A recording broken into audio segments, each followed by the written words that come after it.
No, Rihanna. No, you're not the eagle. They will soar high on wings like eagles. Rihanna wants to say that we are flying, that we are flying, and we're not. She's not flying. She had a bad day. She looks really stupid and corny. She looks really stupid and corny, and everyone knows it. But the way that they want to, that girl, the way that Rihanna wants to, she's the one who wants to. The way that Rihanna wants to shows that we're not going to show this right now. But this is my heart, Lord, and I am expecting and waiting in that beautiful time for you to show me what you're going to do and how you're going to deliver this promise. While the rest of the internet was focused on the arrest, 50 Cent was reportedly on the phone with ASAP Rocky telling him to get Rihanna and their children out of Los Angeles. Not a tweet, not a meme, a private warning. That detail, the fact that someone with 50 Cent's experience in this industry felt the situation was serious enough to make a quiet call instead of a public joke, is what turned this from a celebrity security story into something people couldn't stop dissecting. Because when 50 Cent goes silent publicly and moves privately, it usually means he knows something the rest of us don't. Here's everything that actually happened, what's confirmed, what's still unclear, and why that phone call is the detail nobody can fully explain. On the afternoon of March 8, 2026, shots were fired outside Rihanna's Beverly Crest property in Los Angeles. Police responded quickly. A white Tesla was tracked from the scene by a helicopter and located roughly 8 miles away at a shopping center in Sherman Oaks. The driver was taken into custody without resistance. Inside the vehicle, investigators recovered an AR-15-style rifle. Rihanna was inside the house when the shots were fired. Several rounds struck the property. Bullet holes in the front gate, fragments in an exterior wall, and damage to a vehicle parked nearby. One bullet penetrated the wall of the mansion itself. The case was immediately handed to the LAPD's Robbery Homicide Division, the unit reserved for the most serious and high-profile criminal investigations in the city. The suspect was identified as Ivana Ortiz, a woman who had reportedly traveled to California from Florida before the shooting. She was booked on suspicion of attempted murder. Those are the confirmed facts. Everything after this is where the story gets complicated. Once investigators identified Ortiz, they started reviewing her online presence, and what they found had been sitting in public view for weeks before the shooting. Multiple videos and posts appeared to show her speaking directly about Rihanna by name. In those clips, she described ongoing conflicts with the singer, claimed Rihanna had interfered with her life, and spoke about her as if the two were engaged in a personal dispute, despite no evidence the two had ever interacted. The videos ranged from emotional monologues to confused, fragmented accusations. Other celebrities were mentioned, including Kim Kardashian and Cardi B, but Rihanna appeared most frequently and with the most intensity. In one clip that spread widely after the arrest, Ortiz spoke about the singer in a way that made clear she believed Rihanna was directly influencing events in her daily life. Background records on Ortiz added another layer. She had worked as a licensed speech-language pathologist in Florida, a professional credential that requires years of education and state certification. On paper, nothing in that background suggested what would eventually happen. But Florida court records showed a separate pattern: domestic disputes, accusations of violent behavior, an incident in which she was identified as the primary aggressor, and a subsequent arrest for allegedly violating conditions tied to that earlier case. The picture that emerged was of someone whose personal life had been deteriorating in ways that eventually pointed outward, toward a target she had never met. Then came the bail figure. Authorities set bail at approximately $10 million. To put that in context, in Los Angeles, bail amounts are calibrated to the perceived severity of the crime and the risk the suspect poses. $10 million is not a number courts assign to cases they view as straightforward.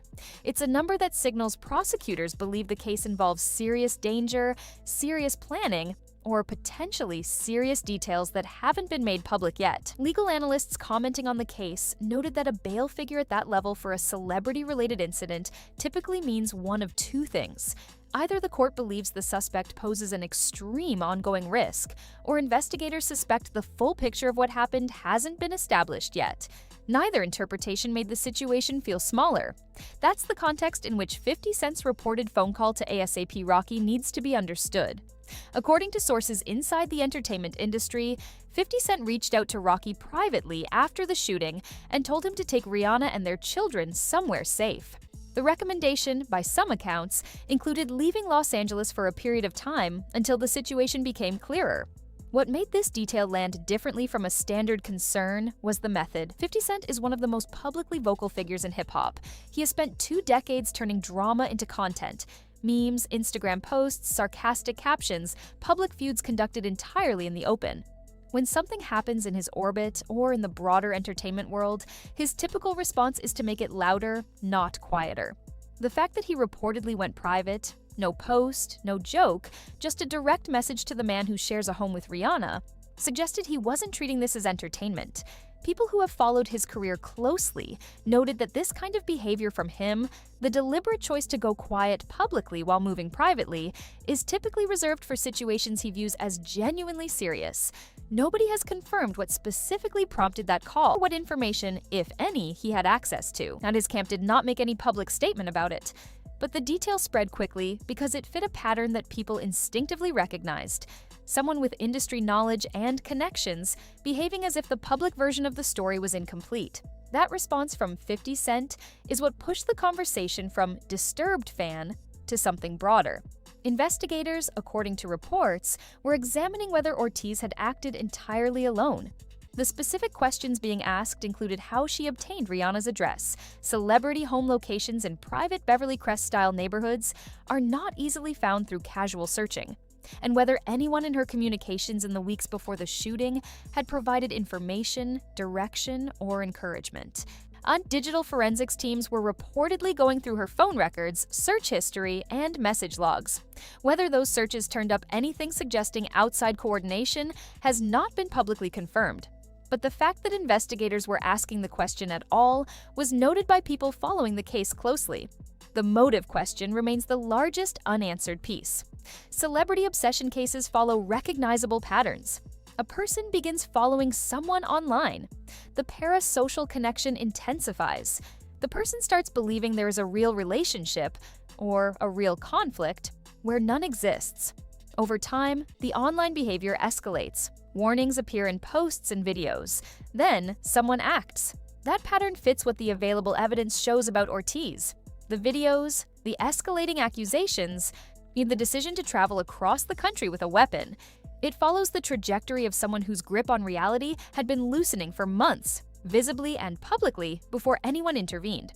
But the $10 million bail and the private warning from 50 Cent introduced a second possibility that the internet hasn't been able to dismiss, that someone who looks like a lone actor could also have been pointed in a direction, manipulated, or used as part of something she didn't fully understand herself. There is no confirmed evidence for that version of events. It is speculation, and it needs to be labeled as such. What is confirmed is that the bail amount is unusually high, that the investigation involves the LAPD's most serious unit, and that at least one person with deep industry connections felt privately that the public story didn't cover everything. None of that proves a conspiracy, but all of it explains why the story hasn't settled into a clean, simple explanation the way most celebrity security incidents eventually do. Rihanna and ASAP Rocky have not made public statements about the shooting. People close to the family described the priority as safety and cooperation with investigators rather than public commentary. That silence is consistent with how situations involving ongoing legal proceedings are typically handled, and it doesn't indicate anything beyond appropriate caution. The legal process is moving forward. Ortiz is in custody facing attempted murder charges with a $10 million bail attached. Evidence from the scene, the recovered weapon, and her digital history will form the foundation of the prosecution's case. If additional details about accomplices or outside coordination surface during the investigation, they will emerge through that process. What the situation has already established is this: someone traveled from Florida to Los Angeles, parked outside a gate in a private neighborhood, and fired a military-style rifle at a home where a mother and her young children were living a Sunday afternoon. The immediate physical threat was contained quickly. The investigation into what led to that moment and whether it involved only one person is still developing. And somewhere in this story, in the $10 million bail, in the private call that never became a post, when in the questions investigators are still asking about how Ortiz found that address, the full picture is still being assembled. Whether it turns out to be exactly what it looks like on the surface, or something more, is a question the investigation will eventually answer. Do you think 50 Cent's private warning suggests he knew something the public didn't? Or do you think this was straightforwardly a disturbed individual acting alone? Drop your take in the comments. Subscribe for updates as more details come out on this case.